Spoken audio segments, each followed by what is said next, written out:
네, 안녕하세요. 슈퍼땅콩 유민경 리포터입니다. 잘 지내셨나요? 네, 이렇게 방송 녹화를 딱 시작을 하게 되면 저의 모습이 이렇게 화면에 녹화가 딱 되기 시작하기 때문에 네, 제가 이렇게 옷매무새를 만지게 되네요. 네, 말을 잘하는 사람이 되고 싶으셔서 클릭을 하셨죠. 동영상을 누르셨고요. 말을 잘하고 싶다는 이유는 사람들과 소통을 잘하고 싶다는 이야기이겠고요. 또 말을 잘하고 싶은 이유는 사람들로 하여금 좀 관심을 받고 또 일의 성과를 잘 내기 위한 수단이 말이기 때문에 말을 잘하고 싶은 거잖아요. 맞습니다.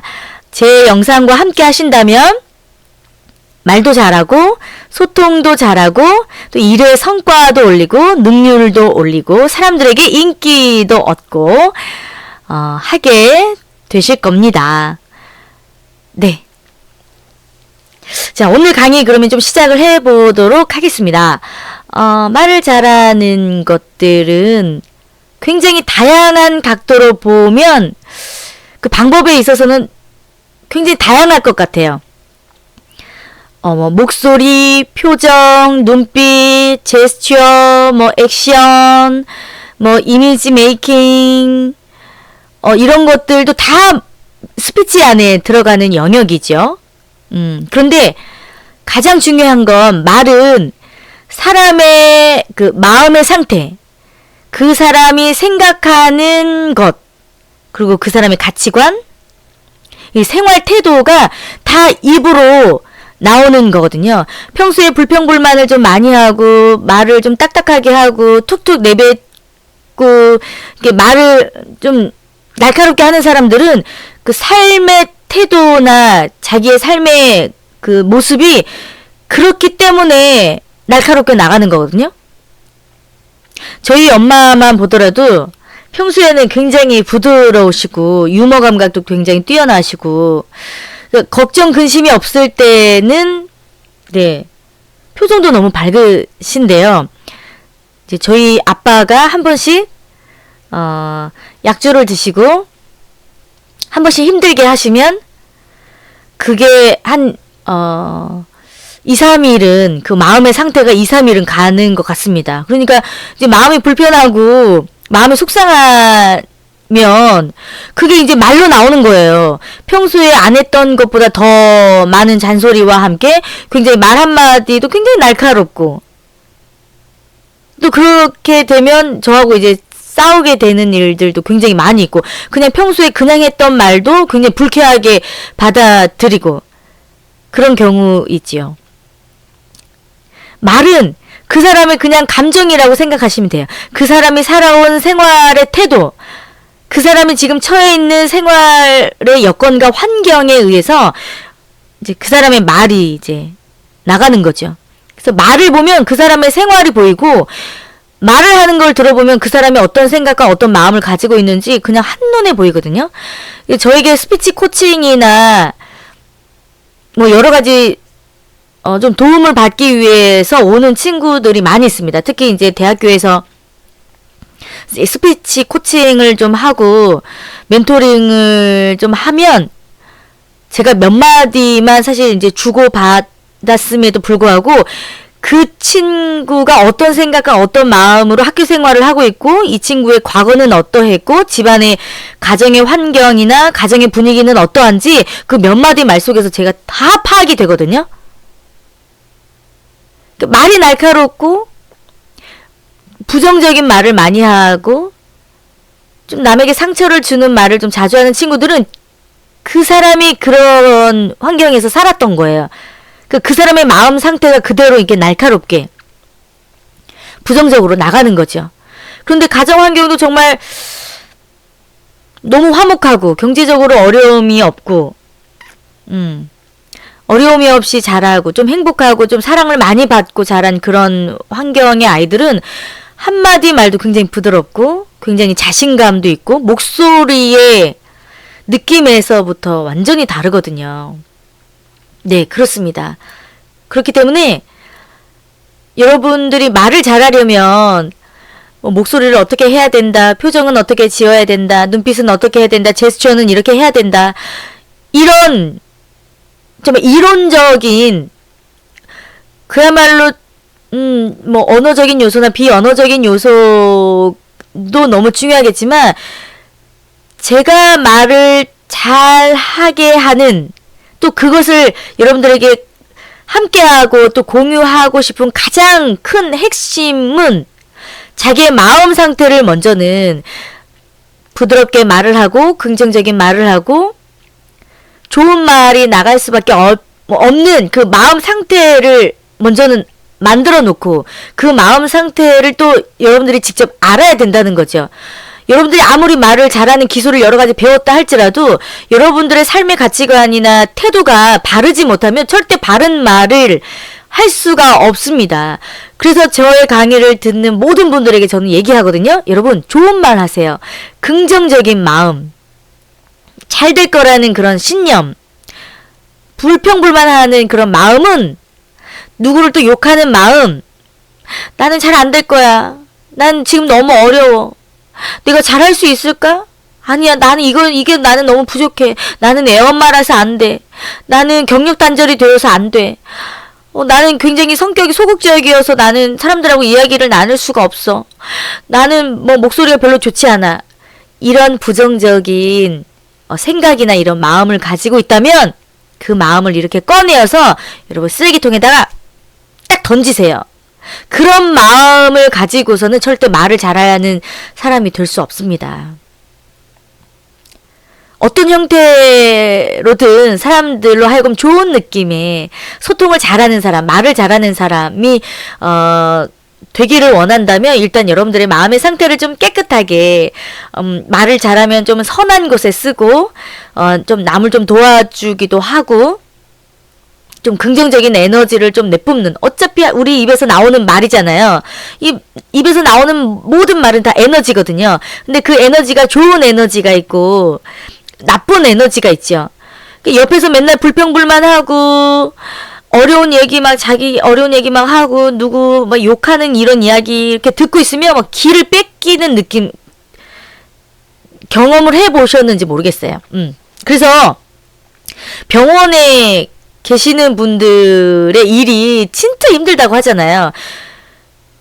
몸으로 하는 육적인 이런 노동도 힘들지만 매일 아픈 사람들을 만나니까 어디가 아파요, 어디가 힘들어요, 어디가 너무 뭐 심한 고통이 와요. 이게 몸이 아프니까 또 좋은 얘기를 할 수가 없지요. 자꾸 그런 얘기를 들으니까 정신적으로 에너지를 너무 많이 뺏겨서 사실 병원에 계시는 분들은 진짜 육체적인 노동 플러스 정신적인 노동을 같이 가야 되기 때문에 그래서 진짜 병원에서 일하는 분들이 어렵고 또 스트레스도 많이 받는다고 하거든요. 그 에너지, 힘들고 어려운 그런 에너지를 계속 받으니까 본인들도 이제 많이 어려운 거죠.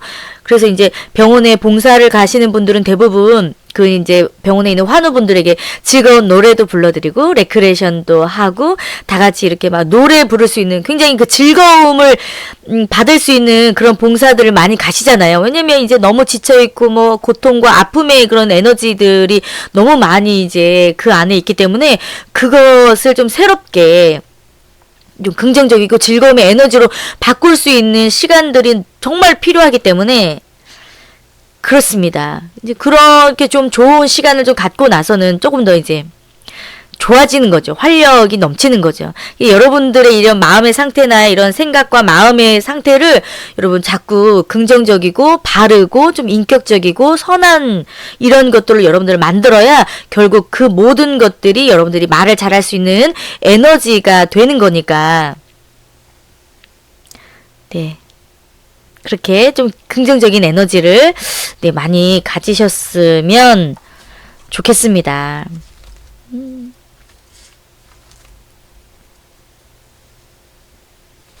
자, 그래서 오늘 제가 스피치 말을 잘하는 방법에 대한 노하우 오늘의 제목은 끝말잇기를 하여라 입니다. 끝말잇기를 하여라. 끝말잇기 뭔지 잘 아시죠? 원숭이 엉덩이는 빨개, 빨개면 사과, 사과는 맛있어, 맛있으면 바나나. 아시죠? 높으면 백두산 딩동댕. 이거 이미지의 이제 끝말잇기죠. 그리고 또 이제 뭐 기차, 차표, 뭐 표범, 범인 뭐 이런 거 있잖아요. 아이들이 정말 좋아하죠. 이런 끝말잇기. 그러니까 내가 무언가에 그 여지를 주었을 때 다음 사람이 그걸로 인해서 다시 한번 말할 수 있는 기회를 준다는 거죠. 이게 이제 스피치의 방법 중에 말을 잘하고 소통을 잘하는 사람일수록 자기가 말하는 것에서 딱 끝나는 게 아니라 다음 사람이 혹은 상대가 내 말로 하여금 또 다른 이야기를 이어나갈 수 있도록 배려하면서 이야기하는 게 이게 스피치 노하우거든요. 말을 잘하는 사람들의. 이게 사실 이제 유재석 씨의 스피치 방법이기도 합니다. 유재석 씨의 그 언어 기법을 보며 본인이 하는 말을 하고 나서 이거는 누구 씨는 어떻게 생각하세요? 라고 꼭 한번 물어보거든요. 누군가가 자기의 말에 대답할 수 있도록. 그리고 자기가 하는 이런 이야기에 누군가가 그 말을 할 수 있는 여지를 남겨놓는 거거든요. 그리고 이제 여러분들 혹시라도 이제 면접 보시는 분들이 계시면 이런 끝말잇기의 화법에 또 면접에도 이게 적용이 되는 거거든요. 면접도 있잖아요. 자기소개를 하거나 자기에 대한 이런 이야기를 할 때 꼭 면접관이 나에게 다시 재질문을 할 수 있도록 얘기해야 돼요. 자기가 하나부터 열까지 모든 것들을 다 얘기하면 면접관이 더 이상 이 사람한테 질문할 거리가 없잖아요. 그러면 자기가 준비한 것에서부터 끝나는 거예요.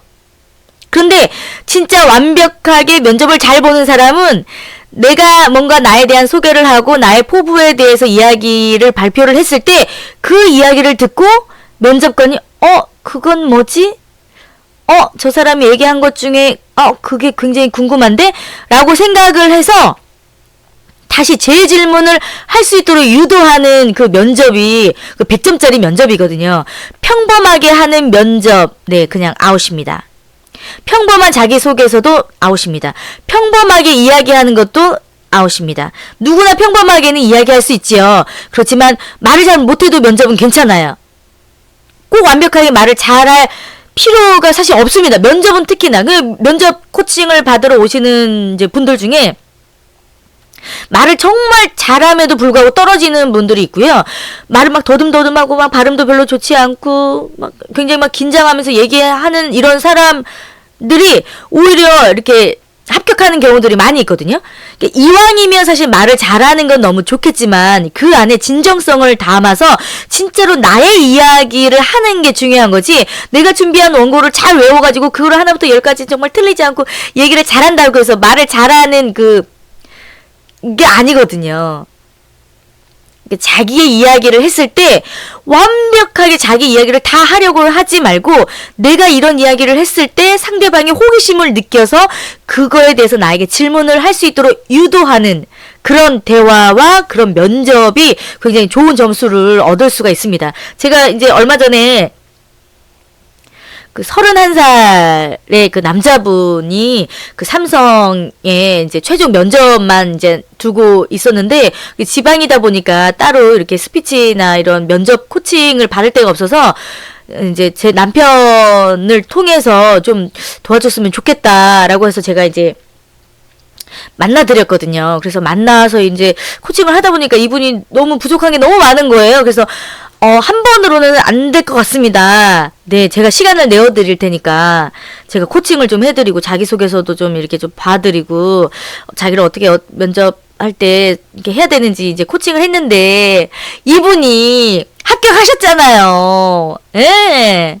이분의 딱 스토리를 딱 들어보니까 이런 이야기를 하면 너무 좋을 것 같은 딱 스토리를 가지고 계신 거예요. 근데 그분은 그런 이야기를 하실 생각을 전혀 안 가지고 계셨는데 제가 이제 그런 거에 대해서 코칭을 해드리고 뭐 목소리나 뭐 눈빛 뭐 여러 가지 이런 것들이 뭐 이론적으로 스킬이 있으니까 이런 것들은 다 가르쳐 드릴 수가 있으니까. 그래서 이분이 진짜 당당하게 삼성에 입사를 하셨습니다. 진짜 제 자식이 진짜 합격한 것 만큼은 아니었겠지만 그래도 굉장히 기쁘더라고요. 그래서 이제 뭐 면접이나 사람들하고 이야기를 나눌 때에 말을 잘하는 사람의 이제 공통점, 말을 잘하는 사람이 꼭 해야 될 이 대화의 화법은 대화를 끝말잇기를 하자입니다. 가령 제가 이제 만약에 이제 예를 들어서 사과 과수원에 가서 이제 뭐 사과에 대한 아이템으로 6시 내 고향을 이제 촬영을 갔다고 생각을 해보세요. 제가 사과를 이제 뭐 따서 사실 먹어보는 게 이제 중요하기 때문에 사과를 먹고, 진짜 너무 맛있습니다. 굉장히 아삭아삭하고, 진짜 과즙이 막 넘치고, 너무 새콤달콤 너무 맛있네요. 라고까지만 딱 끝내면, 사실 센스 있는 분이시라면, 그거에 대해서 옆에서 이제 설명을 해주시겠지만, 선뜻, 이렇게 딱 먹고 있는데 그거에 대해서 막 덧붙여서 얘기하실 수 있는 분들이 사실 많지 않거든요. 그럴 때는 던져줘야죠. 아니, 어떻게 하면 이렇게 맛있는, 이게 농사를 어떻게 이렇게 잘 지으셨어요? 어떻게 이런 맛이 납니까? 라고 이렇게 물어보던지, 뭔가 이제 하고 있는 말에 다음에 누군가가 이 말에 덧붙여서 설명을 해주거나 누군가 또 다른 대답을 해줄 수 있도록 끝말잇기를 할 수 있도록 상대를 위해서 배려해주는 거지요. 나 이제 이 일을 진짜 너무 못하겠어. 누가 이렇게 만들어 놓은 거야? 이렇게 끝나면 안 되고, 이 일을 나 진짜 지금 하려고 하니까 너무 어렵다. 근데 이걸 왜 이런 시스템으로 누가 만들어 놓은 걸까? 누가 어떤 사람이 이렇게 어려운 일들을 뭐가 착오가 있었을까? 하고 이제 뭐 물어보면 또 다른 대화가 이제 이어진다든지. 네, 뭐 등산을 가더라도, 진짜 공기가 너무 좋고, 산세가 진짜 너무 좋다. 이런 얘기에서 끝나면 누군가가 그 다음에 뭐 이야기, 뭐 만약에 인터뷰를 하거나 대화를 쭉 나눠야 된다면, 와, 이 산은 뭐 높이가 얼마나 되는데 이렇게 많은 사람들이 등산을 다니는 건가요? 이렇게 뭐 질문을 한다든지, 뭔가 그 여지를 남겨줘야 다른 사람이 이야기를 할 수 있다는 거겠지요. 그래서 여운을 남겨놓는 것. 네, 상대방이 이제 함께 할 수 있도록 단정적인 이런 표현으로 말을 끝맺는 것이 아니라, 다음 사람이 할 말을, 새롭게 시작을 할 수 있도록 만들어 놓는 거죠. 그래서, 저희가 이제 방송에 나가서 인터뷰를 할 때 가장 당황스러울 때가 이거거든요. 만약에 굉장히 짬뽕을 맛있게 하는 뭐 해물 짬뽕 집에 갔어요. 그래서 이제 먹고 계시는 분들은 인터뷰를 하면 지금 너무 맛있게 드시고 계시는데 이게 짬뽕 맛이 어떤지 좀 설명을 좀 해주시겠어요? 이러면 맛있네요. 라고 단답형으로 얘기하시는 분들이 굉장히 당황스럽거든요. 이럴 때는 당황하지 말고 다시 이제 재질문하는 거죠.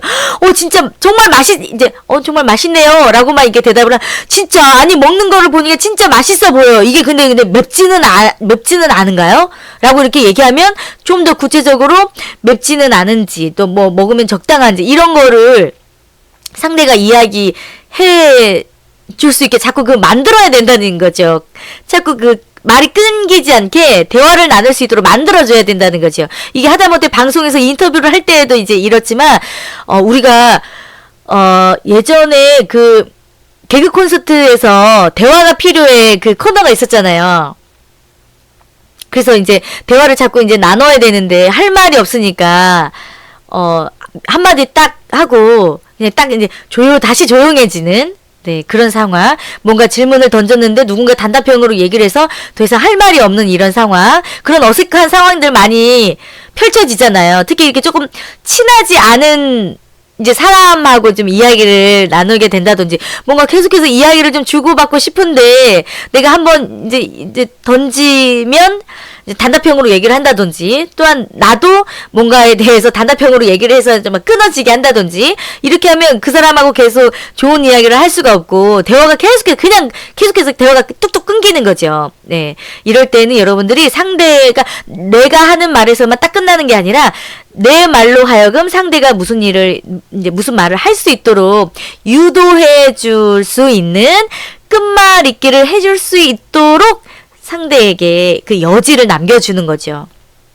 그랬을 때 그 사람은 마법처럼 평소에는 다른 사람하고는 단답형으로 그냥 이야기가 딱 끝났는데, 이 사람하고 이야기할 때는, 이상해. 자꾸 내가 말을 하게 돼. 그 사람을 만나면 자꾸 말이 많아져. 그 사람을 만나면 자꾸 난 대화를 하게 돼. 자꾸 그 사람을 만나면 내가 평소에는 말수가 없었는데 말이 많아져. 이런 게 있죠. 그래서 특히나 여러분들이 이게 호감이 가는 사람들 있잖아요. 그리고 좀 친해지고 싶은 사람들이 있으면 우리 일부러라도 막 이렇게 가잖아요. 이게 먼저 다가가잖아요. 근데 이게 좀 부담스러울 수가 있다. 뭐 선물을 사주는 것도 좀 부담스럽고 좀 이렇잖아요. 이럴 때 사람들하고 쉽게 친해질 수 있는 그 스피치 노하우, 말 잘하는 방법 중에 하나가 바로 이 끝말 잇게 대화를 나누는 거거든요. 한마디를 던지면 그 사람이 뭔가 내가 한 이 말에 또 다른 말을 할 수 있도록 던지는 거. 그래서 그 사람이 또 이렇게 나에게 대답을 하면 내가 그거를 받아서 또 다른 대답을 할 수 있도록 유도해주는 이런 대화법. 이게 바로 여러분들이 이제 누구를 만나도 좀 쉽게 친해지고 쉽게 소통을 나누게 되는 방법이 될 수가 있습니다. 네. 말을 잘하는 방법. 참 쉽죠. 네. 네. 대화를 끝말 잇기를 하여라. 대화에 끝말 잇기를 하여라. 네. 그렇습니다. 네. 그래서 오늘도 이제, 강의를 좀 마무리하는 동안에 제가 이제 마지막 좀 좋은 말을, 해드리도록 하겠습니다. 제가 따르릉 아줌마를 통해서도 이 얘기는 했는데, 오늘은 이 좋은 말을 여러분에게 투척하면서 마무리를 하도록 하겠습니다. 나이를 먹고 컸어도 생각이 어리면 그 삶이 어린아이의 삶이다. 이런 말이 있거든요. 나이를 먹고 컸어도 생각이 어리면 그 삶이 어린아이의 삶이다. 이런 사람들 참 많죠. 나이가 뭐 40, 50, 60이 되어도 아무리 뭐 좋은 지위에서 뭐 명예를 가지고 떵떵거리며 사는 사람일지라도 만나보면 정말 어린아이 같은 사람이 있어요. 참 어른이어도 참 부끄럽다 하는 그런 사람들이 있거든요. 찌푸리게 되죠. 그런데 정말 저는 이제 청소년 친구부터 정말 이 나이가 정말 지긋하신 그 어르신들까지 정말 다양한 계층을 저는 만나면서 일을 하잖아요. 근데 정말 어린 나이에 있는 친구라 할지라도 생각이 정말 어른 같은 친구들이 있어요. 정말 속 깊은 아이들이라 하죠. 또 애어른이라고도 하지요. 생각에 따라서 사람이 가지고 있는 이런 외모나 키나 이런 것들로만 판단해서 그러면 안 될 것 같아요. 네. 나이를 먹고 컸어도 생각이 어리면 어린아이 같은 삶을 살게 됩니다. 결국 그 모든 것들이 다 말에서 우리는 판단할 수 있는 거죠. 아무리 돈을 많이 벌고 아무리 좋은 직위와 아무리 정말 좋은 뭐 기업이나 좋은 대기업에 다니고 있다 할지라도 그 사람의 말을 들어보면 이 사람이 정말 어른인지 정말 어린아이 같은 사람인지 우리는 말로 다 판단을 할 수가 있습니다. 그래서 좋은 사람 사귀라고 하잖아요. 좋은 사람을 구분하고 판단할 수 있는 건 그 사람의 행동을 보면 정말 정확하겠지만 그 사람의 행동을 관찰하고 그 사람과 함께 지낼 수가 늘 이제 없잖아요. 그런데 짧은 시간 안에 그 사람이 어떤 사람인지 여러분들 판단하려면 그 사람과 잠깐 5분이라도 대화해 보세요. 어떤 화제를 가지고 5분이라도 그 사람과 대화를 나누면 이 사람이 어른인지 이 사람이 어린아이 같은 사람인지 구분이 됩니다. 네. 이왕이면 정말 좋은 사람 사귀세요. 우리가 짧은 인생 100년이잖아요. 사람들은 사실 대부분 한 번 인연을 맺으면 뭐 평생 가는 인연도 있고요. 뭐 10년, 20년씩 가는 인연도 있고 짧게 뭐 만나고 끝나는 사람들도 있잖아요. 어차피 만나고 헤어지고 그런 것들 우리가 반복하면서 살아야 된다면 이왕이면 좋은 사람들 만나세요. 좋은 사람들을 만나면 손해볼 거는 없습니다. 이왕이면 좋은 사람들 만나서 결국 인맥으로 성공하게 되는 거잖아요. 진짜 인맥으로 성공하게 되는 케이스들이 정말 많은 것 같아요. 이왕이면 좋은 말, 좋은 생각, 어른 같은 생각, 그리고 좋은 말, 긍정적인 말, 정말 힘이 되는 이런 말들을 하는 사람들을 여러분 꼭 만나셨으면 좋겠습니다. 자, 오늘 스피치 노하우, 말을 잘하는 사람의 공통점, 대화를 끝말 잇기를 하여라. 이거 키워드 잊지 마시고요. 잘 적어 놓으셨다가 이제 강의 들은 후부터 사람들과 함께 소통하고 이야기 나눌 때 맞아. 대화를 나눌 때 끝말 잇기를 하라고 그랬지? 라고 생각하시면서 대화를 나누면 언제부턴가 여러분들이 이제 말을 잘하고 소통을 잘하는 사람으로 바뀌어 있을 겁니다. 결국 그거는 소통이 잘 된다는 거는 사람들을 만나서 인간관계가 좋아지는 거고, 결국 그게 이제 성공의 밑거름이 되고, 성공은 결국 이제 돈도 잘 벌고, 또 잘 살게 되고, 또 기분 좋아지는 일이니까, 결국 그 모든 그 시작은 말에서 시작이 되는 것 같아요. 내 안에 들어있는 이 말에서, 계속해서 유민경 리포터와 함께 하시면서, 긍정적인 마인드, 긍정적인 스피치, 잘 될 수밖에 없는 성공 노하우, 배워보시면 좋을 것 같고요. 유용하셨다면 좋아요와 구독 눌러주시고요. 또 댓글도 많이 남겨주시기 바랍니다. 네, 슈퍼땅콩 유민경 리포터였습니다. 여러분 감사합니다. 다음 시간에 또 만나요. 다음에 키워드는 뭘까요?